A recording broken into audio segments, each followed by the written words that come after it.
Get ready for the show, it's about to begin. Pro fan talk where we dive right in. Sports talk, hot takes, ain't nothing we lack. We the real fans, nothing holding us back. Mic check, 1, 2, y'all know the drill. We bringing the energy, we keep it real. Touchdowns on liquid air, on the slam dunks on the court. Every sport, every game, we holding down the fort. We breaking down the plays, dissecting the stats. Pro fan talk, we keeping it fat. Debating with passion, no filter, no doubt. We the voice of the fans, we scream and we shout.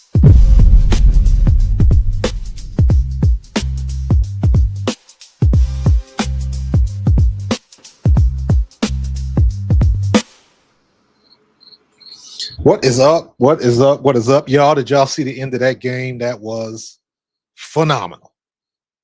That was phenomenal. What's up, David McCoy? You first out the limo tonight, bro. I appreciate you.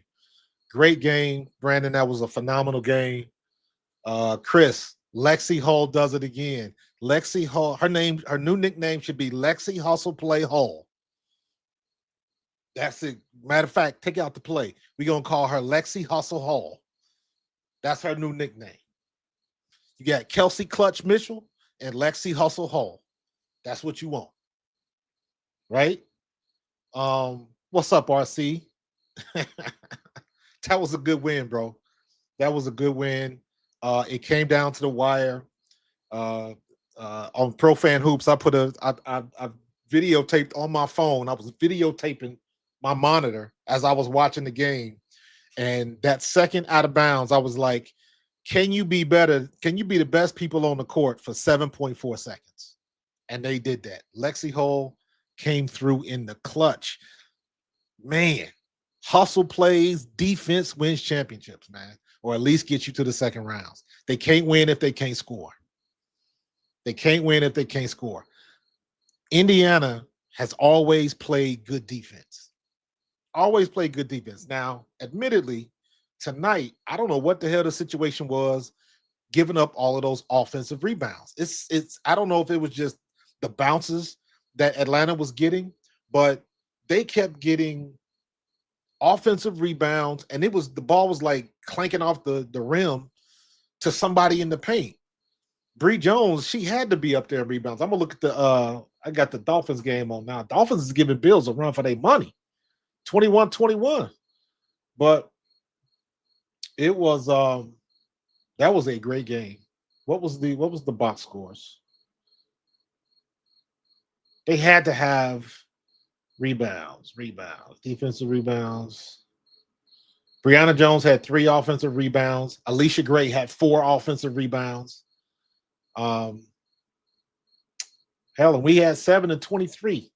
We had 34 rebounds to their 39. So that was pretty much even. So, but it just seemed like they just kept getting bounces after a while. But guess what? Got it done. They got it done. What did I tell y'all, man? What did I tell y'all? I don't care if you scratching, clawing, crawling, if somebody's dragging you with one ankle. And that is apropos for the Fever this year. As long as you get to the playoffs, the slate is wiped clean. And everybody starts at the same place. Nobody in this league this year was that good. Nobody in this league this year was dominant. It looked like in the beginning it was going to be New York. Then they fell off. They had injuries. They trying to recoup from that. Then you thought it was going to be Minnesota. They've struggled. They should have lost that game last night. Golden State gave up the ghost at the end. I don't even want to call that an experience loss. They lost that game because they didn't have enough experience. That's bullshit. That's BS. There was enough quality, experienced players on that court to win that game. They just clinched up and couldn't get a good shot off the last 4 minutes in the game. They had a 14-point lead going in the fourth quarter. They didn't score for 4.5 minutes in the fourth quarter. 4.5 minutes to start the fourth. So Natalie Nakasi can't coach that. The players on the court wasn't making shots. That's what that comes down to. And tonight, and I was telling my twin this tonight, my twin sis, because she lives in Atlanta. She was trying to get to the game tonight, but and I know there's not a stat for this, and I really wish there was. When you make your open shots, that's who wins the game. Your open shots. Every team's going to get steals. Every team's going to get blocks. Every team's going to get rebounds. Every team's going to force turnovers. But when you run your play, you get the man open that you want to get open, and she drains the shot wherever it is. That's what makes the difference. If you can drain those shots and go a step further, if you're playing defense like Indiana plays defense, once you get the stop on defense, can you turn it into points on the other side? That's how you win games. That's how you win games. And Indiana got it done tonight. In the final 2 minutes of that game, they out-hustled Atlanta. Atlanta played a good game tonight. Alicia Gray was on the mission. Ryan Howard was playing tough tonight, but Indiana got it done. We were the best when we had to be. When we had to be. So Ryan Howard had 16. Alicia Gray had 19. Jordan Canada had 18. Brianna Jones had 12 and 7. I thought Brianna Jones had more rebounds than that, but obviously not. Aaliyah Boston, 14 and 12, y'all. Aaliyah Boston getting spicy tonight? What? Mild-mannered? Is she going to talk about this one on the podcast with Candace? They move on to the second round. Move on to the second round. Kelsey Mitchell, 24 points. 50% from three. We didn't shoot very good from three as a team. 6 for 22, only 27%. They only shot 26%, so the defense was on. We shot 41% from the floor. They shot 50% from the floor. Atlanta played a hell of a game. But Indiana came through when they had to came through. Lexie Hull made a play when they had to make a play. Defense and hustle, man. That's what won that game tonight. That's what won that game tonight. That was a fun game to watch, man. Fun game to watch. RC say, I'm sick of these Dolphins. Yo, the Dolphins is playing good ball, man. It's 21-21. And they just downed the punt on the 1 yard line. Oh, that was Buffalo. Flag on the play. I hope Miami beats them.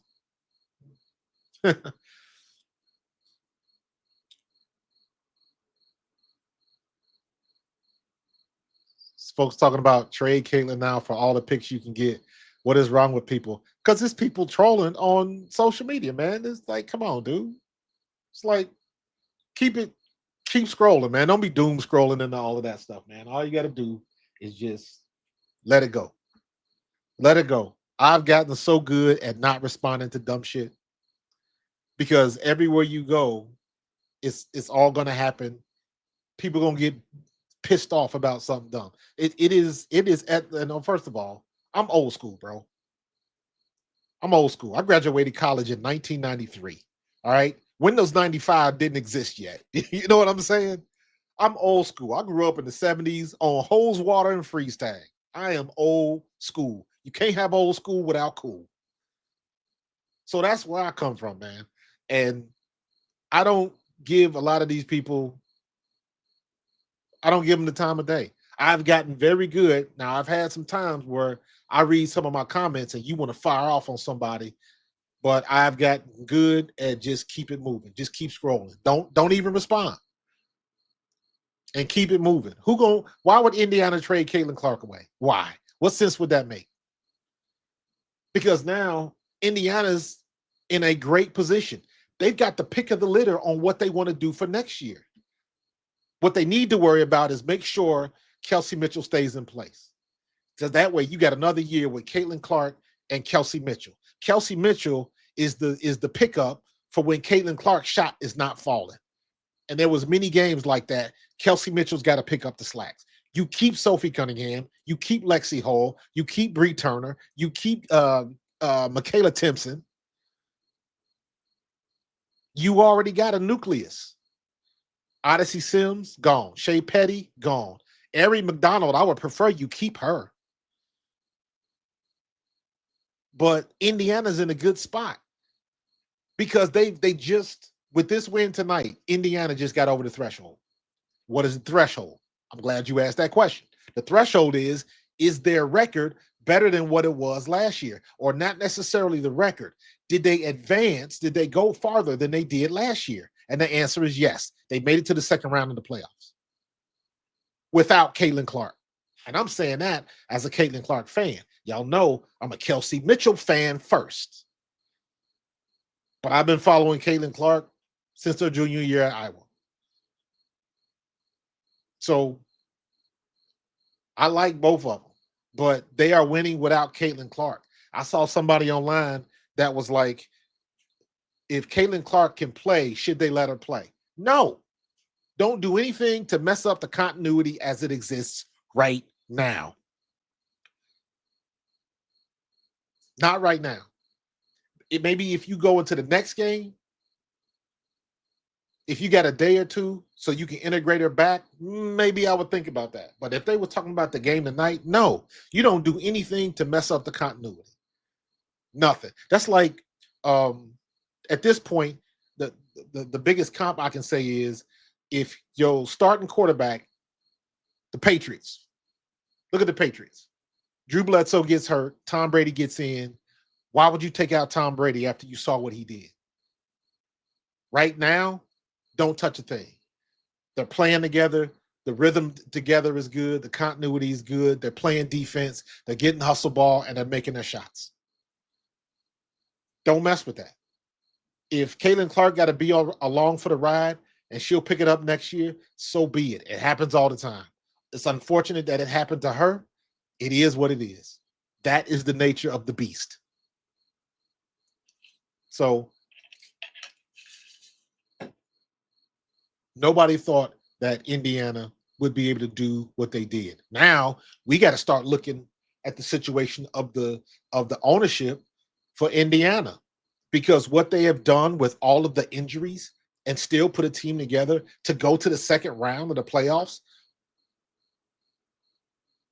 Why isn't Stephanie White, with everything that she had to deal with, why isn't Stephanie White a candidate for Coach of the Year? Now, don't get it twisted. Natalie Nakase deserved it 100%. I'm on board. I'm a Valkyrie fan. I like the Valkyrie. I like her as a coach. I will actively, I like Timmy Fack-Bentley. I will actively root for Golden State if I'm not pulling up on Indiana. But for what Stephanie White had to deal with, the injuries and all the other mess that they had to deal with, DeWanna Bonner bailing, I'm hoping the Mercury lose so bad. DeWanna Bonner and Alyssa Thomas have got to be the, can I say they're the most least liked in the league? I mean, the people in the league like them, but as far from a fan perspective, no. I know DeWanna Bonner is going to be a Hall of Famer and all of that type of stuff, but she tripped down the steps on her way out. Now, that remains to be seen. Maybe she'll go out in the blaze of glory if they make it to the finals. I don't know. You still got a lot of games to be played, so we'll see. But me personally, I'm hoping that the Mercury go down. Who's playing? Who's playing? New York. I hope New York can get it together. Sabrina gonna have to play out of her ass tomorrow. You know, Stewie is not 100%. That ain't gonna cut it. Not against Phoenix. So all of these European players, my favorite player, what's her name? Johannes. What's her name? Why am I blanking on her name? What's the girl from France? Johannes. I can't forget her first name. Niesman. All of them people they got from the Euro League. They got to step up. So we'll see what they're gonna do. You know what? I was thinking the same thing. Bree Turner's been playing well. I don't understand why they had her on ice for so long. I don't get it.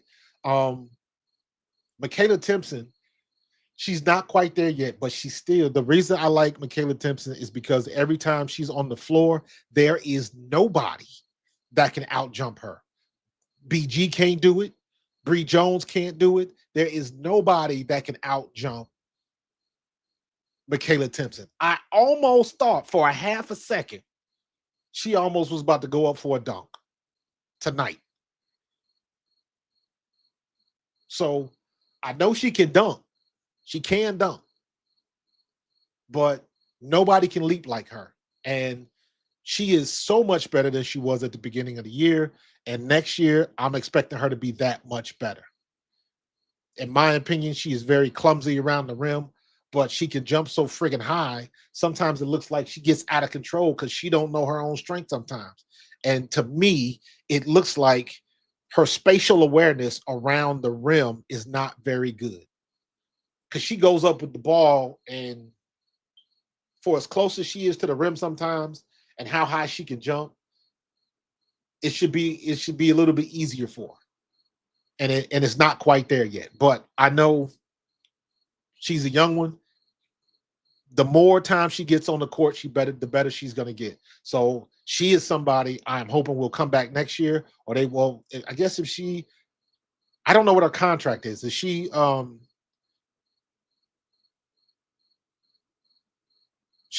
They drafted her, right? So she should be on a 4-year contract. So I would assume she'll be back next year. But I'm saying all that to say, the more minutes she gets on the court, the better that girl is going to be. And one day, very soon, that shit is going to click. And you're going to be, Michaela Timpson can guard Dominique Malonga. Because Michaela can jump with Dominique. Obviously, Dominique is taller, but Michaela's got hops that can rival Dominique and could challenge her for a basket and a bucket. Now, honestly, I think Malonga is a much better basketball player than Michaela. I think Michaela is just raw talent. And Malonga's got skills. And sometimes I'm looking at Seattle. I don't know why they kept her on the bench for so damn long.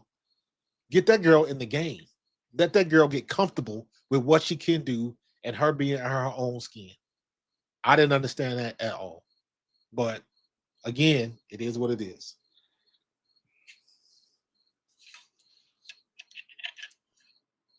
So, but man, that was a good game. Good game.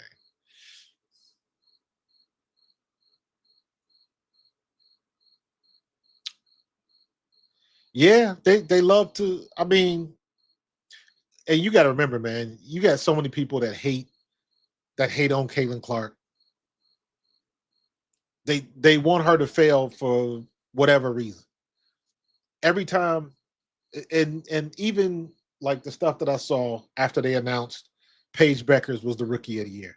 Who did you think was going to get it? I love Sonia Citron. Sonia Citron was my favorite rookie this year over Paige. But Paige balled all year. She balled all year. Here's the problem. At least this is how I see it. They wanted Paige to have the same amount of hype as Caitlin, and you can't manufacture that. I keep saying this. For whatever reason, it ain't because she's a white girl. It ain't because she played in Iowa. It ain't because of the fight between her and Angel or the trash talking. For whatever reason, Caitlin Clark had the recipe. Whatever it is that goes in that recipe, she's got it. And for all the people that kept talking that smack, it's because she was a white girl. And I know Jamel Hill said that a couple times. And I'm like, in my opinion, not no, but hell no. Because there are a whole bunch of players that were better than Caitlin Clark that didn't get that type of shine in the WNBA. Nobody has ever went this ballistic or this nuts for a WNBA player, with the exception of maybe Candace Parker, and you got to go all the way back to the beginning. And I know a lot of people don't like Cheryl Swoops now, but back then, Cheryl Swoops was it, period. What she is now and the shit that she say on the podcast, separate the two.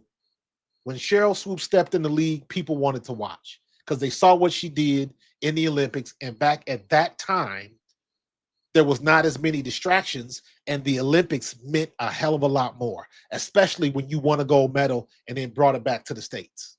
That was the perfect timing for the WNBA.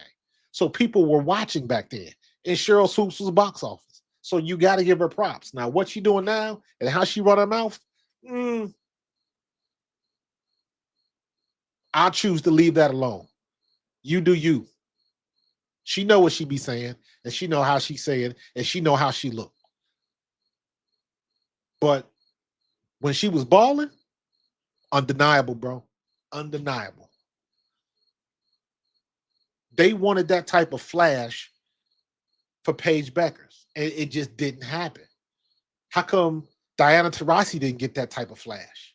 Sue Bird didn't get it. Ella Del Don didn't get it. Becky Hammond didn't get it. And they won championships. But for whatever reason, they didn't have the juice. That's not even the right word. They just didn't, for whatever reason, the public didn't gravitate towards them. Sue Bird was nasty. Ella Del Don, nasty. I don't particularly like Diana Taurasi because I thought she was a dirty player. But Diana Taurasi was nasty too. And for whatever reason, it just didn't click. They didn't break that threshold at that particular time. Well, what is the threshold now? Does it mean something different? I'm glad you asked that question. Here's what the threshold means to me when you're talking about a player. You call your grandmama. Call your grandma, call your great uncle, call your cousin, your play cousin, whoever. You find that person that doesn't watch sports, let alone women's sports.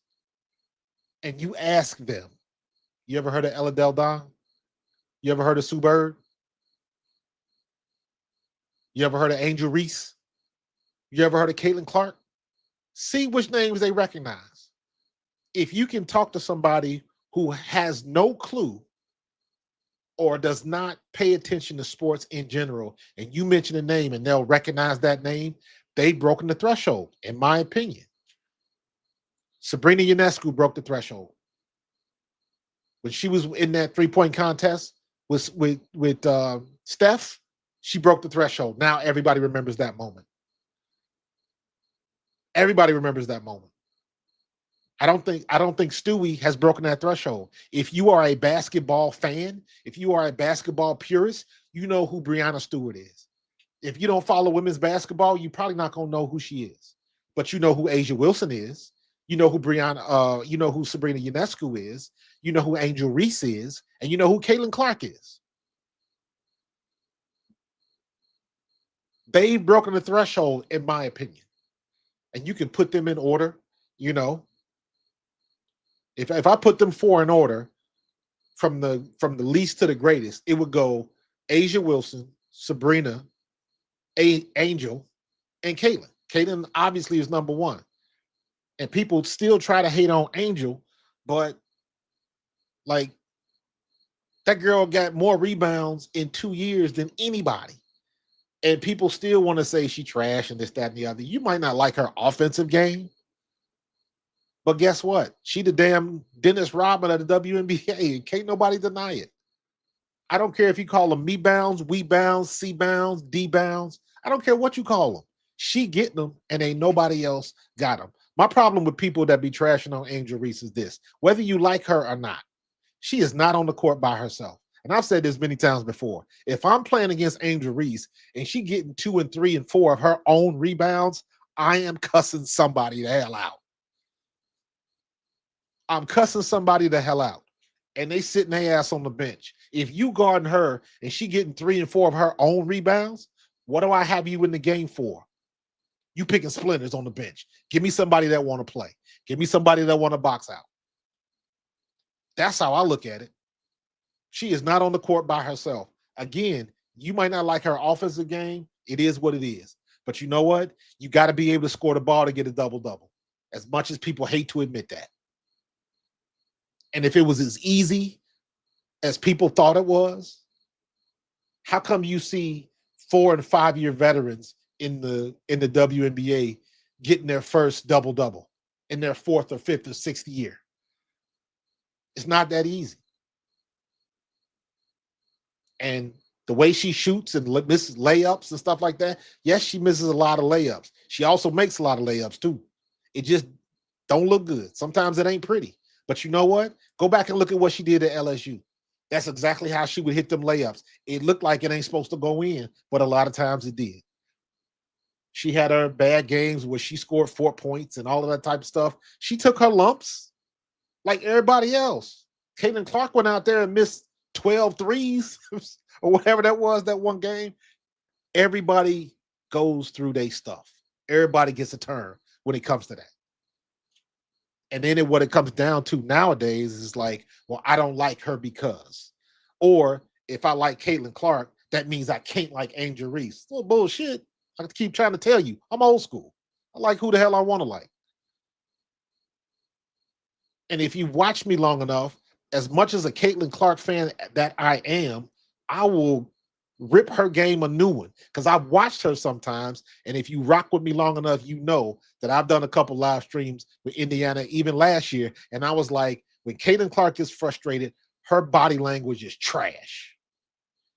That's one of her biggest faults. Her body language. When it's not going her way, when her shots aren't falling, when she's not getting the calls, her body language is trash.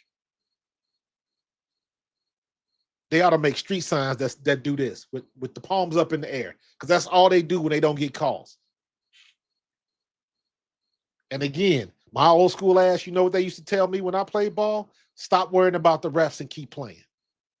You ain't going to making a face like that ain't going to change the call. So as much as I love Caitlin Clark, she got some shit in her game that she need to work out too. She ain't exempt. She need to move her feet on defense, away from the ball a little bit better sometimes. She's not exempt. Still love her though. But as somebody that played at the highest level, yes, it was the NFL, and it's not NBA or WNBA. When you're a pro athlete and you play at that high level, I know what's expected. So when you make stupid plays or your emotions get in the way of what you're doing on the court or on the field, that's a problem. And in my opinion, that's one of the things that Caitlin Clark needs to work on, because she ain't got a poker face. And again, if I'm coaching against Caitlin Clark and I got somebody that can get into her head and rent space in her head and frustrate her, yeah, I'm fouling. I'm getting physical. I'm frustrating her. I'm getting her talking trash. I'm into her grill. Absolutely. Now, does she have the skill set to come out of that and hit a 35-foot three in your face? Absolutely. But she also has the potential to miss. And when she misses, it just compounds the situation even more. That's the one thing that Caitlin Clark needs to work on.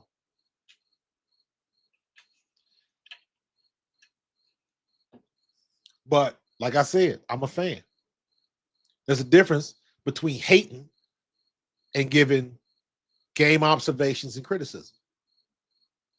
I'm looking at it from a coach's perspective, game perspective. What do I see in the game that she need to do better? Every time she throw her arms out, me, who was a former coach and a former player, that pisses me off. Stop worrying about the refs. Get your head in the game. I used to tell my kids that all the time. Getting pissed off at the ref has never in the history of ever made a ref change his call. Not once.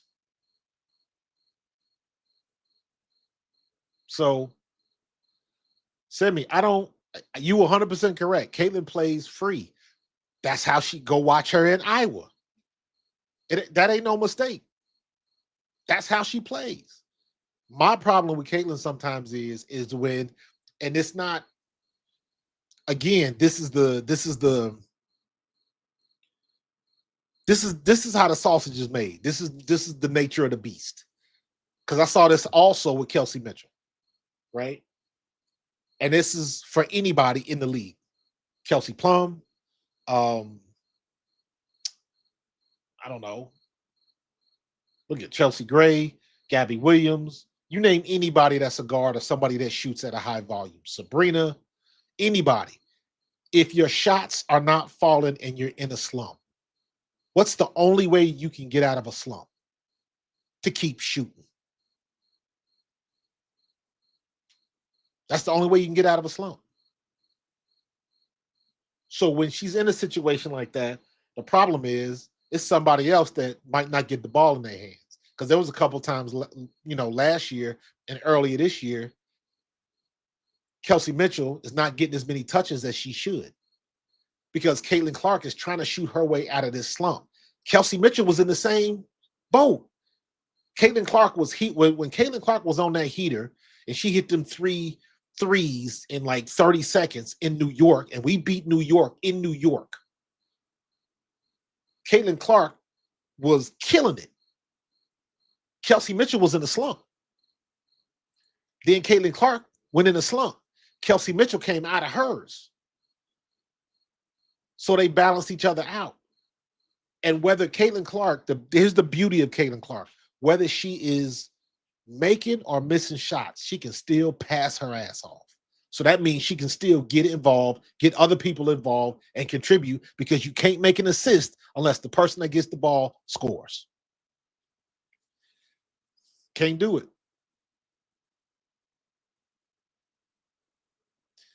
Reese fell for the media setup. This is Sky PR not getting the players ready for those trucks. That's across the league, Semi. That's across the league. You can say that about every team. I'm so sick. I said this the other day.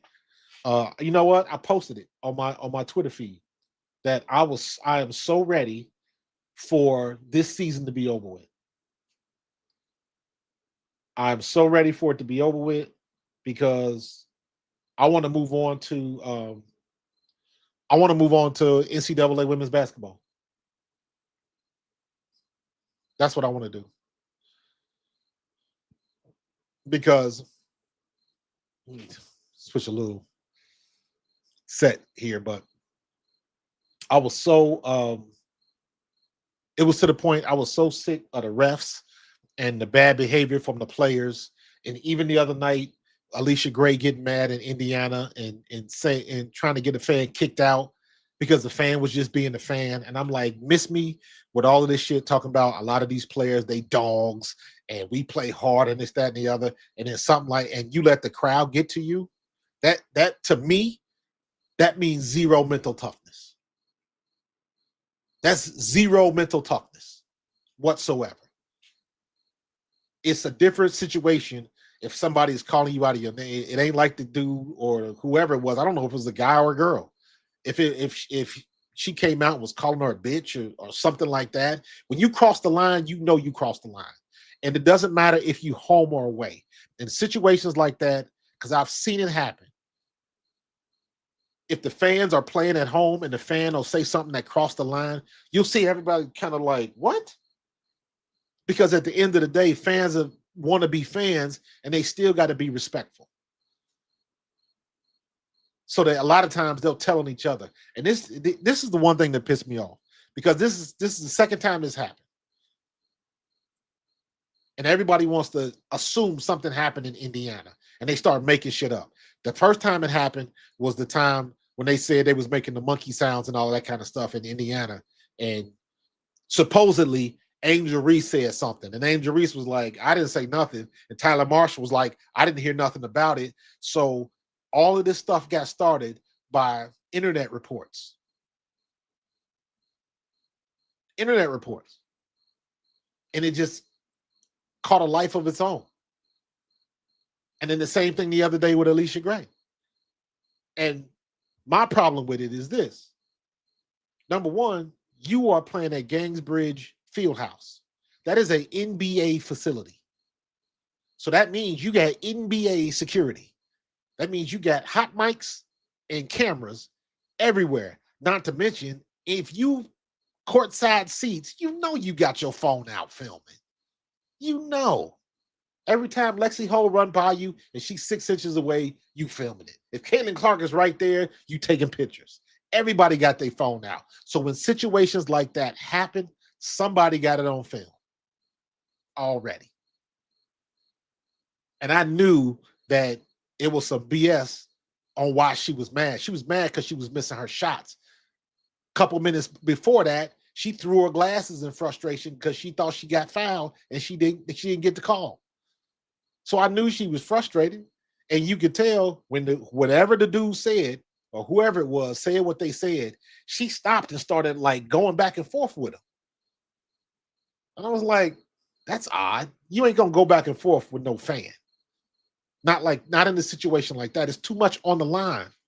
And that's why I say that ain't, to me, that's no mental toughness.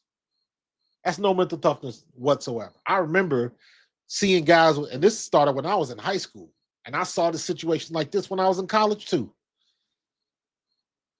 When you was in high school and you trying to holler at your boo in the stands and coach call you to get in the game, but you ain't paying attention. Man, you got cussed smooth the hell out. College is the same way. You looking at the cheerleaders, you looking at your frat brothers in the stands, waving at grandma or whatever the situation, and the coach call your number and you not paying attention. You forgot to go in on kick coverage, on field goal, or you missed your spot on special teams and you catch a penalty. I have seen it before. You are trained to not pay attention to the outside noise. At least I thought you was.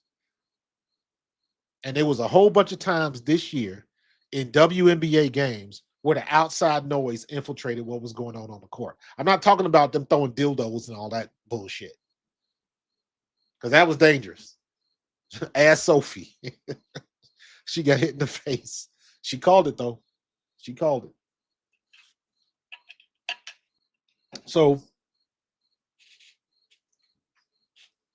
it's I was like, miss me with the we dogs and all that kind of stuff. You got to take care of your mental toughness on the court and don't let the outside noise disrupt you. And I saw too much of that, way too much of that this year. Everybody was bitching about the refs. We all know the refs suck. We know that. That is a constant. That's not even an X factor anymore. Mathematics, you got a constant. That's what we knew, the refs was a constant. And then you got Kelsey Plum damn near bitching and crying like a baby because of the refs. And then what does she do? She go out the next damn game and kick somebody in the knee. I was like, I'm out on Kelsey Plum. I'm out. Y'all can have her. She is there for me. When you kick somebody in the knee and you try to hurt another player, F you. That's where I draw the line. You ain't gonna try to.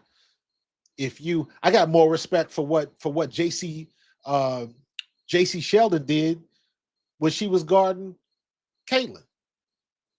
She ended up catching her in the eye. Me personally, did I think it was on purpose? I don't. I really don't. JC Sheldon was frustrating the hell out of Caitlin Clark, and she just got a little overzealous trying to go for the ball. And Carter happens. Stuff like that happens in the game, and then you got what you got. Marina Mabry sneaking out the back, blindsiding her, knocking her down. I was like, what, you ain't even the fucking play. Sit down somewhere. You and Sanaya go start your OnlyFans or whatever it is y'all gonna do. So, like, for me, the mental toughness thing is like miss me with that. Y'all talk that shit, but I don't see it. Now, I know there's some people that like to play ball and like to go at it. Me personally, I like Ryan Howard because she ain't afraid to talk shit and get in your face, but she'll back it up. I like Sophie Cunningham because she ain't afraid to mix it. She'll get in your face and she'll back it up. And you seen she don't mind throwing hands. So at least you got some people that like to keep it real, keep it 100. And if you gonna go there, you gonna go there. I saw AB get a little chippy tonight. I was like, what? That was a surprise for me because that's not her personality. But she getting there. She got a mean streak like everybody else. You 6'5", you should.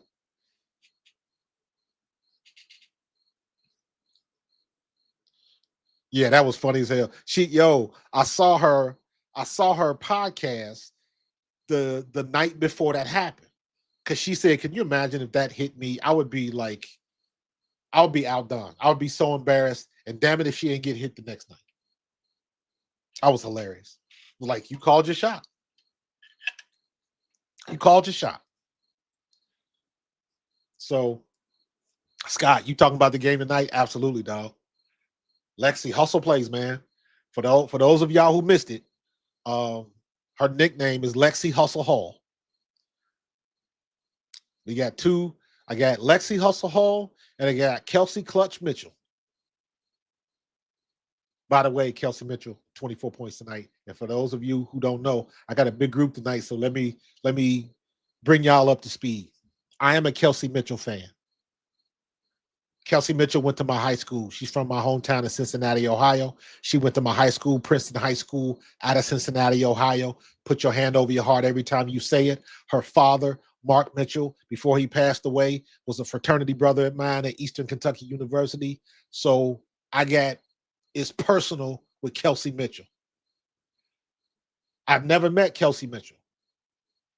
When I got out of college, I came up this way, South Jersey, Philadelphia, because I was playing for the Eagles. My homeboy Mark stayed in Cincinnati, so I didn't get a chance to get home often.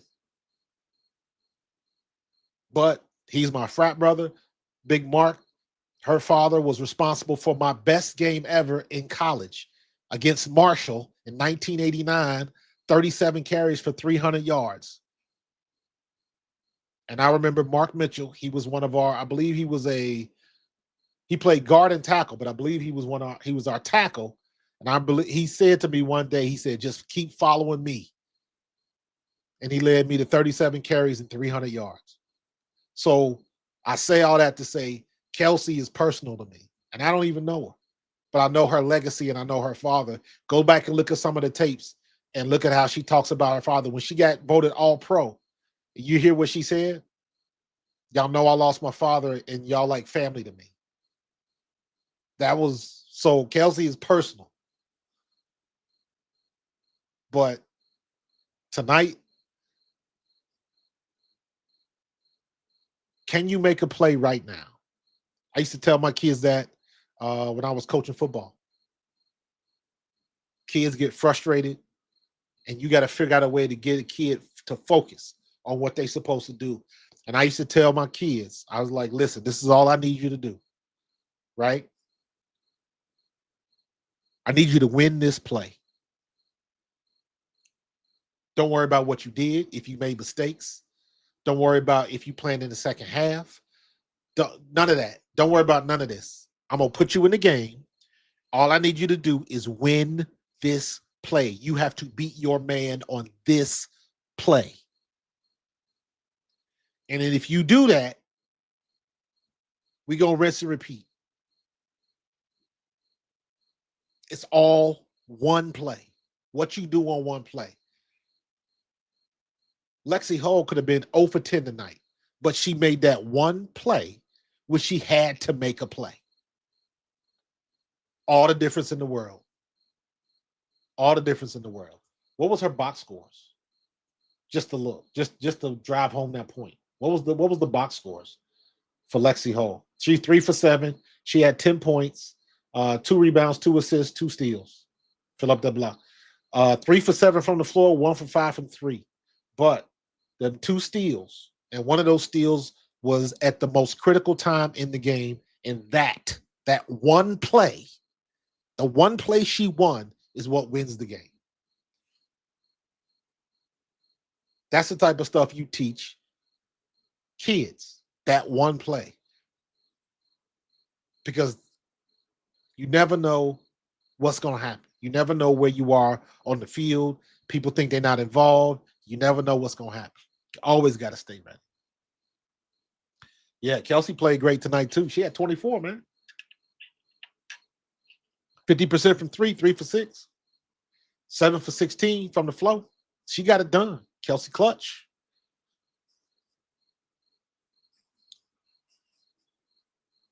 Listen, like I said, Simi, everybody had a shot this year.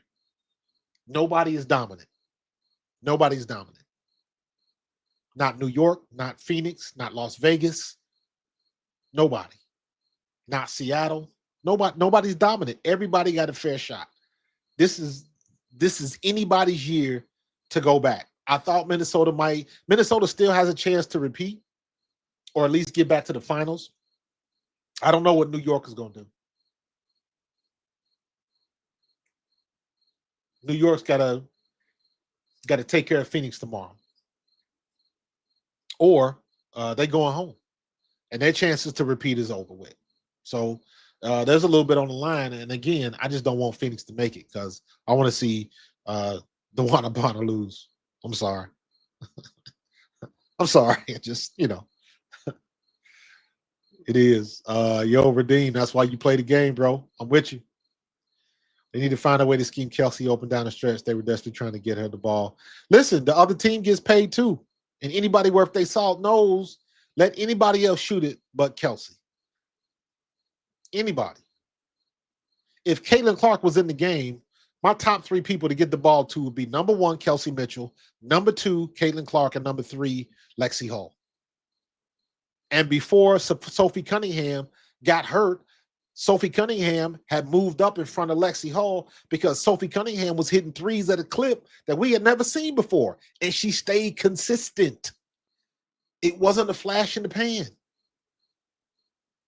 Y'all remember last year, Lexie Hull had that game where she dropped like 21 and she hit like 5 threes.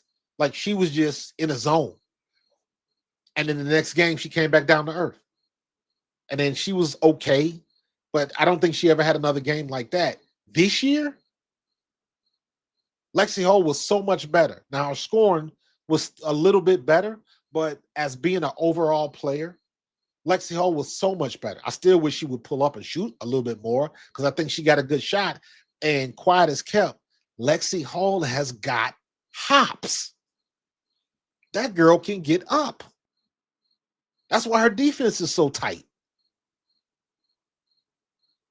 So we got people that can shoot, and we got other options besides Caitlin Clark when she was healthy.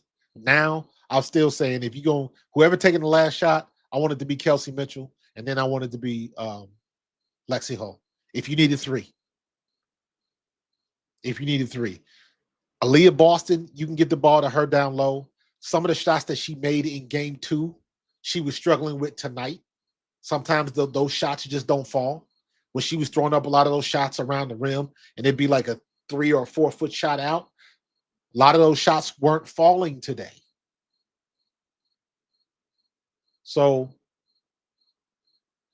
Leah Boston, 6 for 11 from the floor. So she was above 50%. So she got it done. And 12 rebounds and 6 assists and a steal. She got it done. Redeem Patriot, man. I appreciate that, bro. I try to keep it real, man. Keep it 100. Keep the toxic on the bench, bro. That's me. That's me. I'm old school. Come hang with me. Come hang with me. Hit that like button. Subscribe. Make sure you subscribe. Make sure you become a member, too. Make sure you become a member. And just to let everybody know, when the finals are over, all my basketball content will be on my second channel, Pro Fan Hoops. All right? Keep that in mind. I got a second channel. It's going to be all basketball. That way, I'm not trying to cross the streams. You see my background. There's my Eagles jersey, my football stuff, right? So appreciate you, Patriot. Appreciate you, bro, for sure. So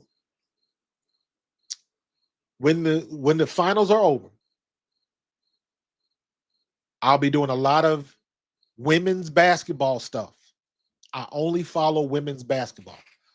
Maybe I'll get into the Sixers a little bit and the NBA a little bit, and I get into the NCAA men's a little bit when it gets to tournament time. But I don't follow the men. I follow the women. I'm interested in Malaysia for Wiley. I'm interested in um, Silas Swords. I'm interested in Lauren Betts and Juju Watkins and all of them people. Olivia Miles down at TCU now. I'm interested in these Toby Fournier down at Duke. That's what I want to see. So, you a Seahawks fan? It's all good. It's all good. Sarah Strong, absolutely. Don't be surprised if UConn gets back there again, because in my opinion, last year the best player was not AZ Fudd. Sorry, it wasn't. The best player was Sarah Strong. And she was doing that as a freshman? Come on, son. And I like AZ Fudd. AZ Fudd balled out, but she did not ball out like Sarah Strong did. For Sarah Strong to have that tournament she had as a true freshman, are you kidding me? She was the best. But that's water under the bridge now. So it's going to be Sarah Strong and AZ Fudd next year. So we're going to see what they're going to do. That's what I'm interested in. I'm going to be watching the women's game, because I'm more interested in that than the men's. So I can't wait. Cannot wait. So let me see. There we go. Yeah, that's Pro Fan Hoops. I gotta update my thing. I got 329 subscribers. So we getting there. We getting there. We growing. We growing. We getting there. We getting there. So I'm looking forward to it. Yeah, I got some stuff going on, man. I'm mixing it up a little bit. I got the hoops. I got a golf channel. I done created content for a golf channel, and I haven't even posted anything yet. So I got irons in the fire, bro. I got irons in the fire. Where do y'all see my new graphics coming up, man? When I start live streaming, because I live stream the Eagles games. So where do y'all see my graphics? I got to get my graphics together. Not quite there yet, but it's kind of cool. So I'm looking forward to it. So it should be fun. Trying to do something different to make the streams live a little bit more. Trying to get people involved, so we can have some fun, man. Let me switch back. Let me see. It's almost 11:30, so let's do this. Let's do this. I want to, if we still got a lot of people in the chat, so what I'm going to do is I'm going to drop the link if anybody wants to jump on for a minute. If you want to come on the show and give your hot takes on the game tonight, you are more than welcome to do that. And we can have those conversations. So I'm going to drop the link right now, bring you on the show. If you do not want to be on camera, just turn your camera off and we can still hear your voice. We just ain't got to see you, because I know some people, you ain't got that smooth ball head like I got. You know, you ain't aerodynamic like me. That's cool. We still love you. But I understand if you don't want to be on camera. We can turn off your camera. It's an option once you join the thing, because I see you and I got to let you in. So you can turn off the camera before I let you on the stage. So if you want to, the link is up. If anybody wants to come on, got anything to say, let's hit it. I like to have a conversation, not a monologue. So I guess this game is over now.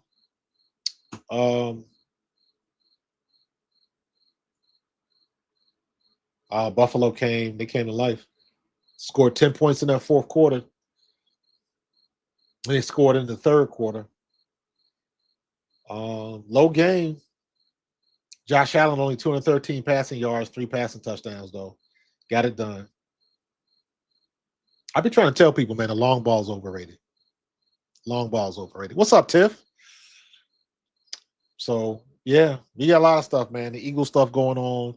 Everybody's still crying over the tush push. Indiana Fever go to the second round. There's a lot of news today, man. Oh, I missed that. I got it on my computer over here, but I'm paying attention here.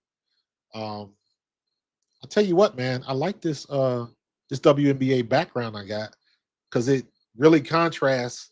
My cutout is really tight. I'm liking that. I'm liking this. So, but I'm gonna have another WNBA background. I try to keep it fresh, man. Try to keep it fresh. Tua being Tua, yeah, yeah. Tua being Tua.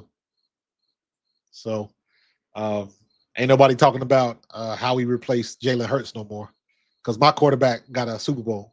Been to two of them, by the way. So yeah, it is what it is. Funny how things work out, ain't it? Yep. Bad pick down the stretch. Cost them. Cost them, cost them, cost them. So let me see. Who do we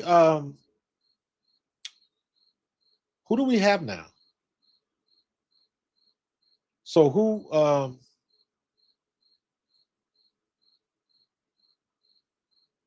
Seattle is winning 61 to 60 65-61. Las Vegas is winning. 5:05 left in the fourth.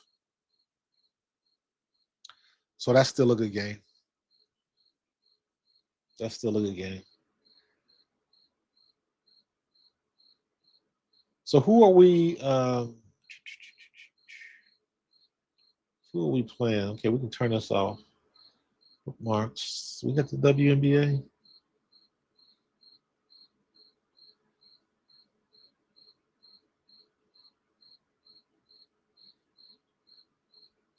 Don't they have the that's what I want, the brackets. Playoff brackets. All right, so let y'all in on this. There we go. All right, so Minnesota is playing whoever wins New York and Phoenix. Indiana Fever, we got Las Vegas or Seattle. We can beat either one of those teams. We can beat either one of those teams.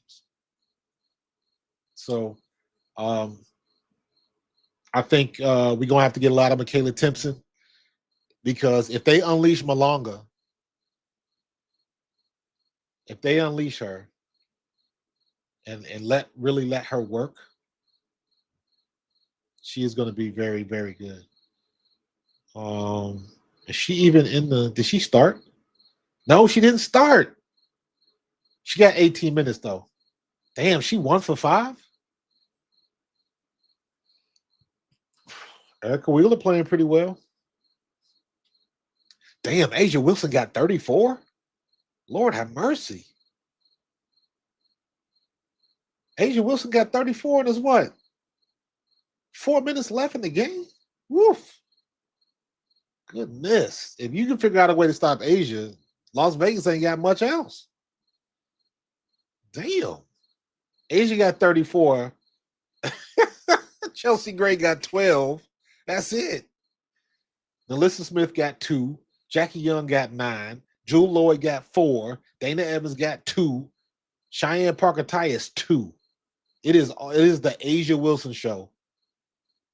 Wow.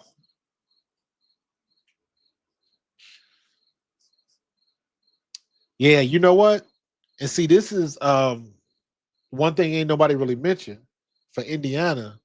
Damiris Dantas.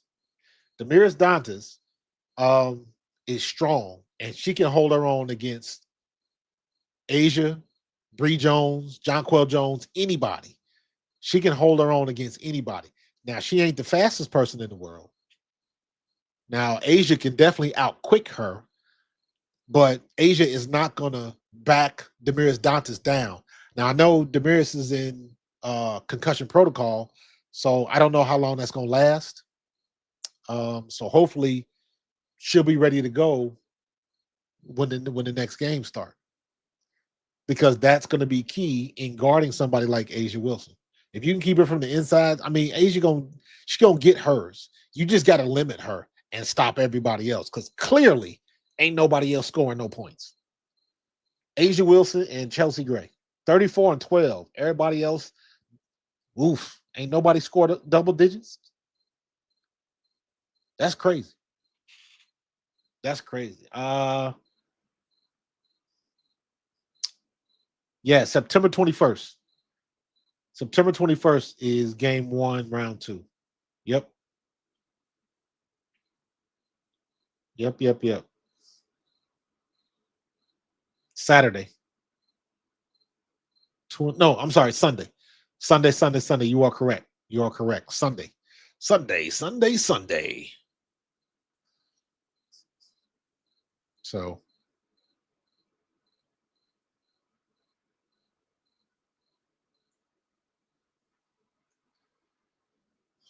all right, got it done. We all right. Let's all right. Let's go. Let's get back.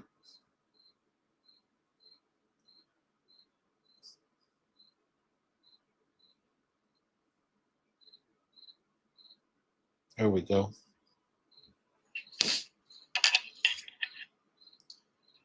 All right, it's still a tight game. Seattle's still in this game. So, yeah, everybody still cried over the tush push. Yeah, you already know, Tiff. But guess what? They ain't gonna ban it this year. Listen, when they came out of the owners meeting last summer, we knew that this was gonna be the last year for it because they were like 3 or 4 votes short, and with the outcry of it, they're gonna get it next year. So this will be the last year for it. Everybody will be happy, and then they'll find something else to bitch about.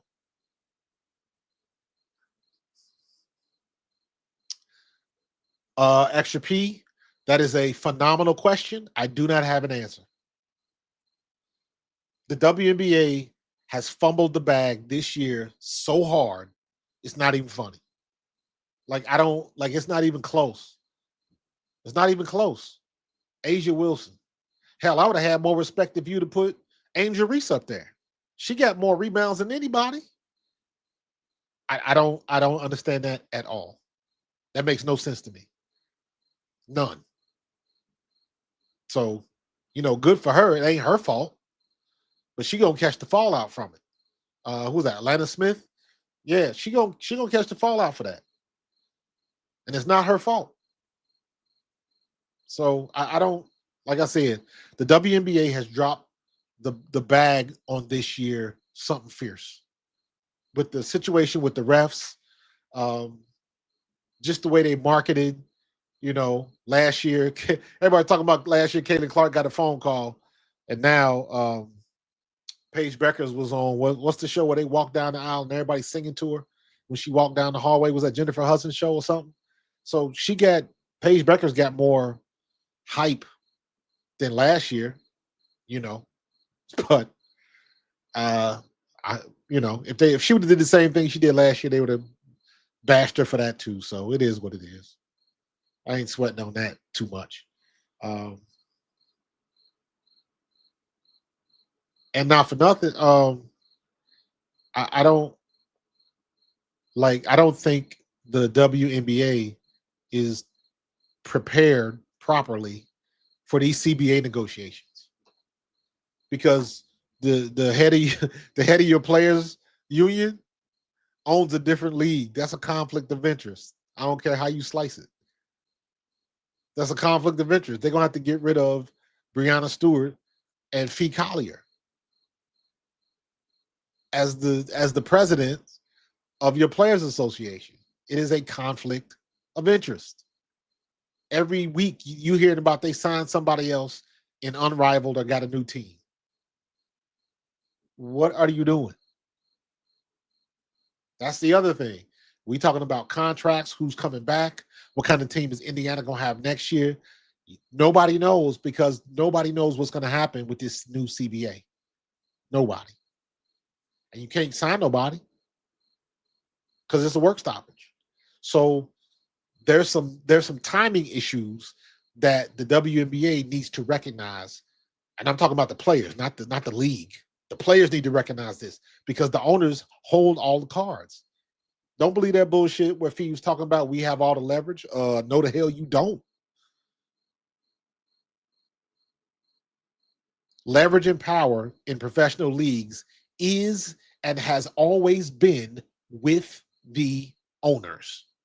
Period. They tell you how much money you can make. They tell you how much revenue you can get from your merch sales. They dictate that.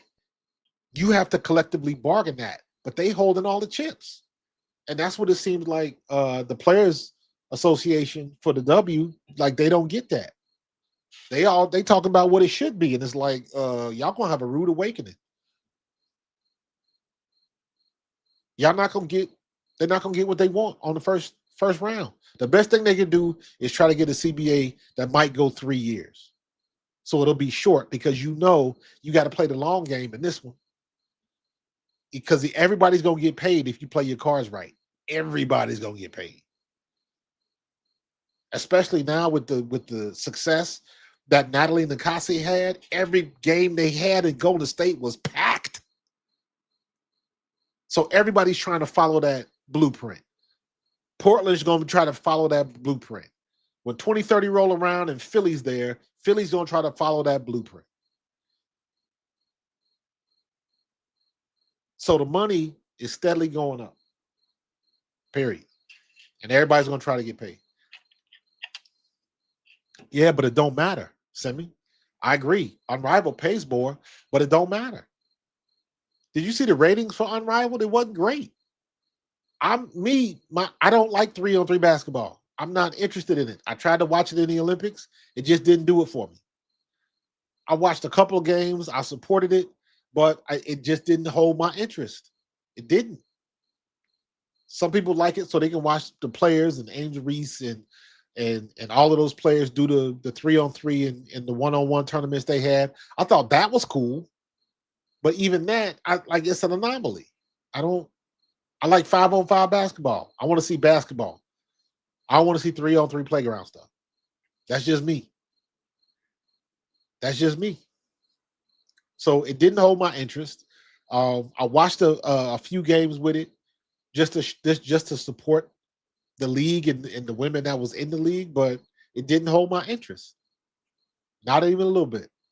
So my question is, what happens if there's a work stoppage and everybody's planning Unrivaled? Now what you going to do?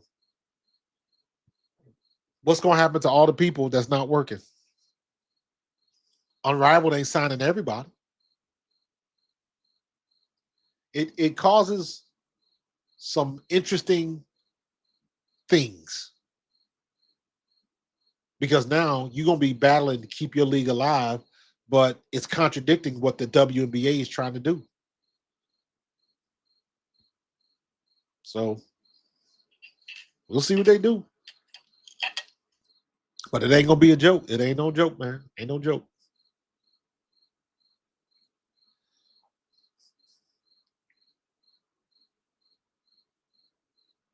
Yeah. Maybe they still trying to get Caitlin Clark in the league because they know if they get Caitlin Clark, their revenue is going to go through the freaking roof. So they still trying to get Caitlin Clark. I hope she don't play in it because she don't need to. She make enough money on the side.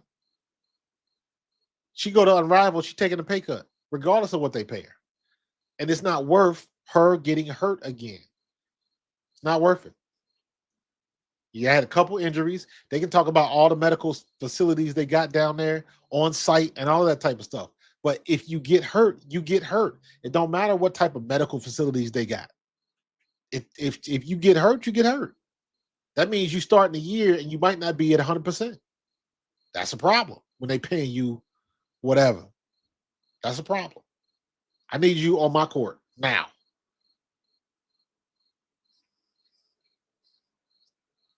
Seattle is winning 71-70. Okay. Let's see if they can close it out. 1 minute, 14 seconds. See if they can close it out.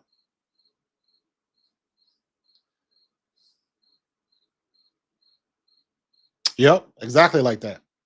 Exactly like that. Las Vegas with a full timeout. 1 minute 14 left. 71-70. Seattle has the lead.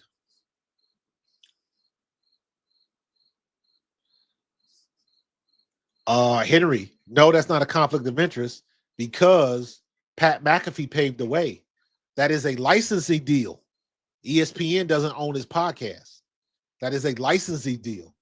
where he can put the podcast on ESPN, just like Pat McAfee does. Pat McAfee was the first. Pat McAfee changed the game. Why you think they trying to get? Why you think they got Portnoy on there now?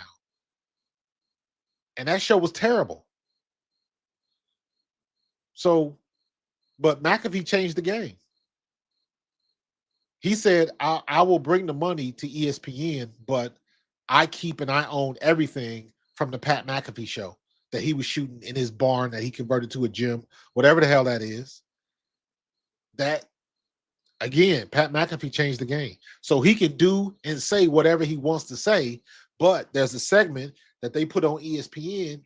You know, he's got to abide by the rules within that segment, but he's still doing his own thing. And if they fire him, he's still doing his own thing.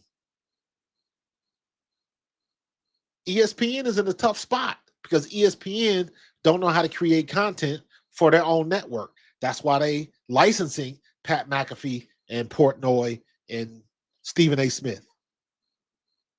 ESPN is trying not to go the way of Toys R Us. Remember when Toys R Us was the shit? You go get your GameCube, your PlayStation, everything was at Toys R Us. That was the go-to place. But you know what? They didn't transition over to the digital fast enough. And then they went under because Amazon was kicking everybody's ass. And then when they start to go under, then the website pops up. Well, it's too late now. And plus, your prices are not as good as Amazon's. So that's the other issue. So ESPN was a sinking ship because everybody was moving to YouTube and getting their content from other places, and they didn't want to watch SportsCenter for 2 hours a night when you can get the highlights from the game from one of your favorite content creators on YouTube. Hopefully you was tuning in to Pro Fan Talk, but I don't know. I digress. So, Las Vegas in the lead. Minute 3 left.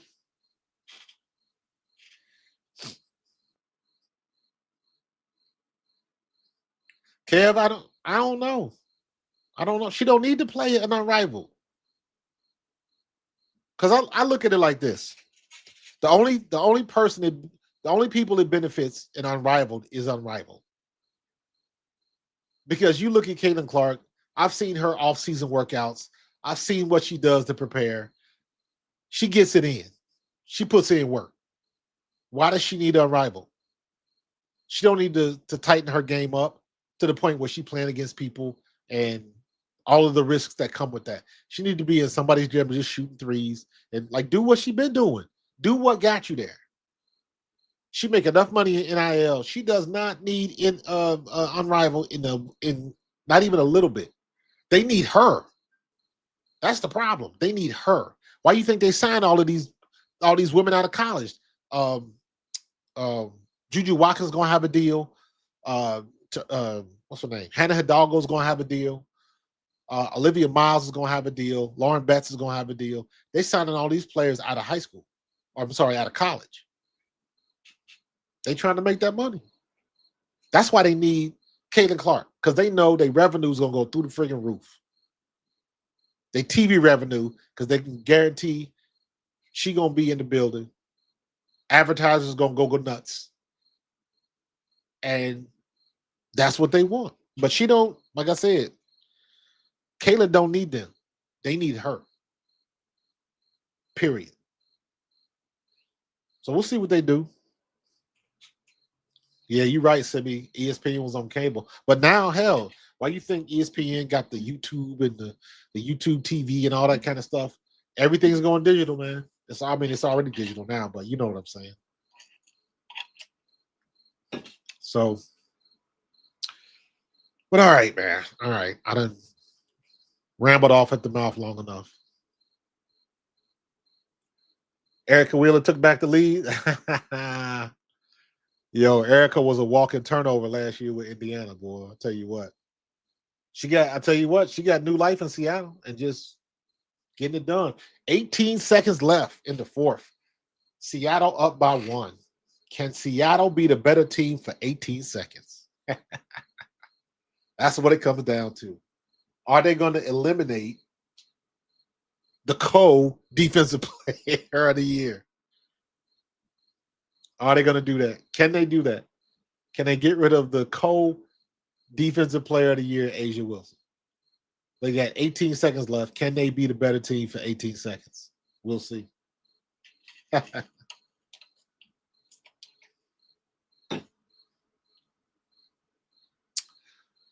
Yeah, Kev, I'm with you on that one.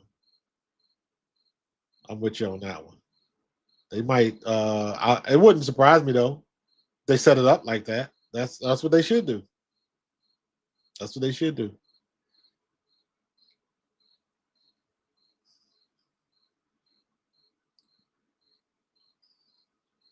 All right. 7372.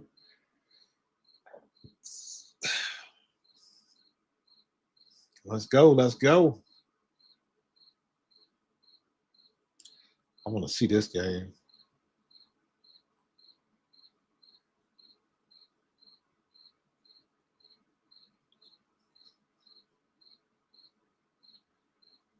Oh, that's on ESPN too.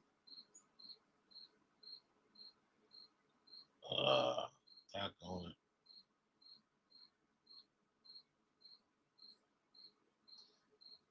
Oh, that's right. I can't do that because I don't want it to be on my screen. Let me see. All right. Turn on my television. Let's see if I can catch the end of it. Oh, where'd it go? Where my bad.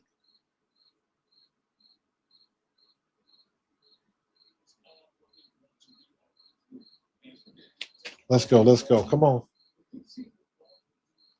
ESPN 2. Yep, still say 12.4 seconds left. All right, I got it up on the television now. Let's see what's going to happen. So I'm assuming the Aces got the ball.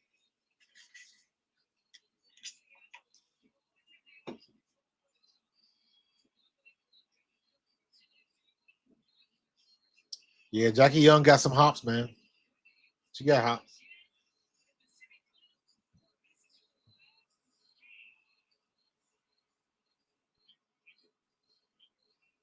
I'm still pissed off that Dominique Malonga didn't dunk. If she would have dunked at least one time in the game, she would have taken over the lead.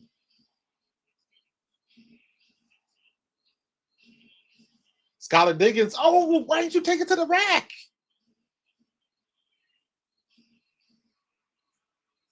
Ball game.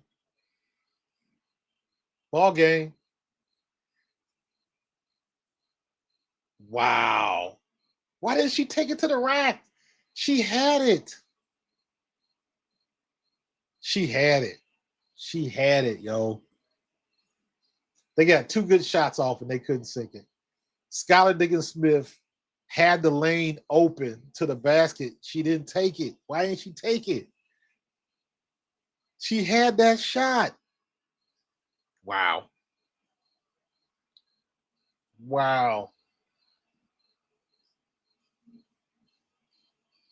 She had a shot. Show the replay. Skylar Diggins Smith had the lane. All she had to do was attack the basket.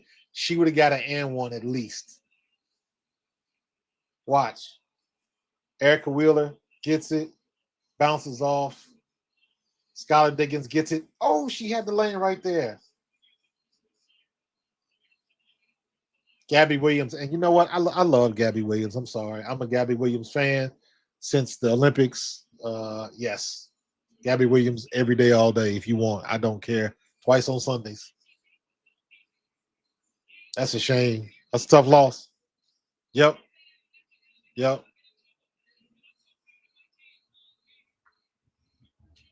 And you know what? I love Asia Wilson, but don't put her on camera because after that nonsense she did at the Olympics, I was so disappointed in her.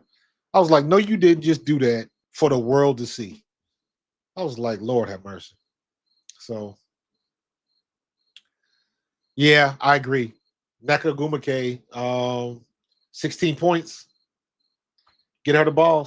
Her and Erica Wheeler. So Erica Wheeler had the shot. Erica Wheeler 6 for 16 from the floor. Nneka was only 4 for 13 from the floor, so she didn't have a good night shooting. Erica Wheeler, she had the best shooting percentage of the night. So that was the right move to get it to Erica Wheeler to let her get a shot up. She had it a little bit behind the free throw line. It just didn't fall. Big time players make big time plays in big time games. That was it.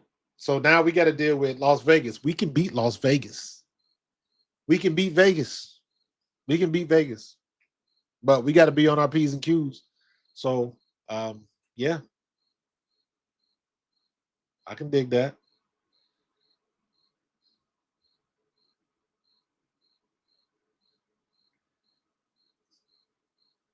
No, I don't want that. Where's the brackets? What happened to the brackets?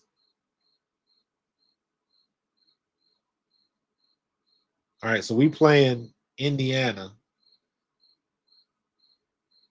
So this is the best out of 5, 2-2-1. Okay.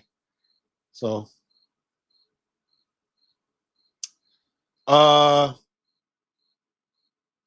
you would hope not, but last time Asia tried to bully Aaliyah a little bit. I remember that last game they played. Asia tried to bully Aaliyah a little bit. So throwing them elbows, stuff like that. So, but Asia is not as strong as Aaliyah, but Aaliyah, Aaliyah's got a mild-mannered personality, and she ain't somebody that's gonna scrap. She plays hard, but it takes a lot to get her to the point where she getting in somebody's face and she talking. So Las Vegas to Indiana is a lot of travel. You damn Skippy. Ooh, I'm out of coffee here. Yeah, man. All right. There you have it. Indiana at Las Vegas. 2-2-1. Best of 5. We'll see. We shall see. But all right, y'all. Good night, man. Great stuff. Great conversations, man. Chat was hot. Appreciate y'all. It was, this was a good night, man. This is a good night. If you are somehow in the West Coast, tell your friends about me. That is why I go on late at 10:30. 10:30 is late. I'm on the East Coast. But I know I got a lot of people's on the West. So that's why I go late. So I appreciate everybody joining the chat. If you have not, do me a favor, subscribe to Pro Fan Talk. Then go and subscribe to Pro Fan Hoops. Because the hoops is coming. When the NCAA women's girls start playing, when the women start playing, gotta stop saying girls. I'm about to start making content on, I think the first video I make this year is going to be on Olivia Miles, then Silas Swords, then Sarah Strong, Malaysia for Wiley, and Hannah Hidalgo. Those are the 5 players that I am watching. So Juju Watkins is probably not going to play this year because of her knee. I got to see what an update is on her. I don't know what her prognosis is and where her projected return is. But that's the one player everybody's waiting to come to the W. Everybody wants to see Juju Watkins. Everybody wants to see Juju. So we'll see. We'll see once you get on the court. But I am going to get up out of here, man. I appreciate everybody in the chat, man. This was a beautiful night. I believe I got up to like 71 people. Still working up to my goal to get to 100. I want to get to a point where I can have 100 people on my stream consistently. We're going to keep grinding and growing. That's what we're going to do. So I'm going to be up out of here. I will see y'all. Yes, I will have content tomorrow. And we're going to do it again then. I don't know if I'll do, because Friday sometimes is a little bit, everybody's out and about on Fridays. So we'll see. We'll see. Check out my social medias if you don't know. And I'll announce it there. So if not, man, just have a good weekend. Be with your family. Be safe. And enjoy yourself. But I appreciate everybody on the stream. Tiff, Kev, my usuals, Simi. Don't be a stranger. Don't be a stranger. All right, you part of the squad now. Don't be a stranger. Redeemed Patriot, man, a new member. I appreciate you so much. Thank you, thank you, thank you.